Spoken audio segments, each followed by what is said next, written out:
ये दोनों भारतीय हैं। इनके 2 बच्चे हैं जो सऊदी अरब में हैं। उन बच्चों ने सऊदी अरब से अपने बैंक द्वारा ईरान को चंदा दिया अमेरिका से युद्ध लड़ने के लिए, और बैंक स्टेटमेंट के द्वारा सऊदी सरकार को ये पता चल गया और इन लोगों को वहाँ से अरेस्ट कर लिया गया। अब इनके माँ बाप यहाँ भारत में भारतीय विदेश मंत्रालय से अपील कर रहे हैं कि उनके बच्चों को सऊदी अरब में जेल से छुड़ाया जाए।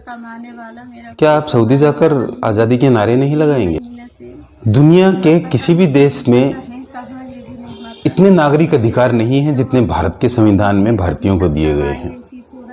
आप यहाँ प्रधानमंत्री को गाली दे सकते हैं, देश को गाली दे सकते हैं, आप यहाँ ईरान के लिए चंदा इकट्ठा कर सकते हैं, वो भी कोई 100-500 या 1000 लाख नहीं, करोड़ों में, 500 करोड़ तक। और यहाँ ईरानी दूतावास उस चीज़ के लिए कोर्ट में उस नियम चुनौती दे सकता है कि मैं इस मिले हुए चंदे को डॉलर में कन्वर्ट करके मेरे देश कैसे ले जाऊं। और केवल ईरान ही नहीं, यहाँ आप घोषित दुश्मन पाकिस्तान के लिए भी चंदा कर सकते हैं, उसको फंड दे सकते हैं, फिर भी आप पर कोई कार्रवाई नहीं होती, क्योंकि ये भारत है। फिर भी यहीं आज़ादी के नारे लगते हैं, यहीं भारत को तोड़ने के नारे लगते हैं। चंदा देना तो बहुत छोटी बात है।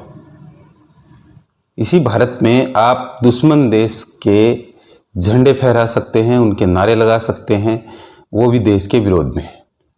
और अगर आप पर कार्रवाई होती है तो दसियों पार्टियां ऐसी हैं जो आपके पक्ष में आकर खड़ी हो जाएंगी सड़कों पर। हजारों वकील ऐसे हैं जो आपका केस लड़ने के लिए अदालत पहुंच जाएंगे। और ऐसी संस्थाएं हैं जो आपको जेल से छुड़ाने के लिए करोड़ों रुपए खर्च कर देंगी। भारतीय संविधान ने नागरिकों को एक स्तर, एक सीमा से ज़्यादा आज़ादी दी है, इसीलिए यहाँ के नागरिकों को उस आज़ादी की कीमत नहीं पता है। जब भी आपका मन करे कि भारत में हमें कम आज़ादी मिल रही है, तो सड़क पर उतरने और नारे लगाने से पहले एक बार दुनिया के सभी संविधानों का अध्ययन जरूर कर लीजिएगा कि वहाँ पर नागरिकों को कितने अधिकार मिले हुए हैं और नागरिकों पर पाबंदियाँ क्या क्या हैं। तब आपको पता चल जाएगा कि आपके लिए देश गलत है या देश के लिए आप गलत हैं।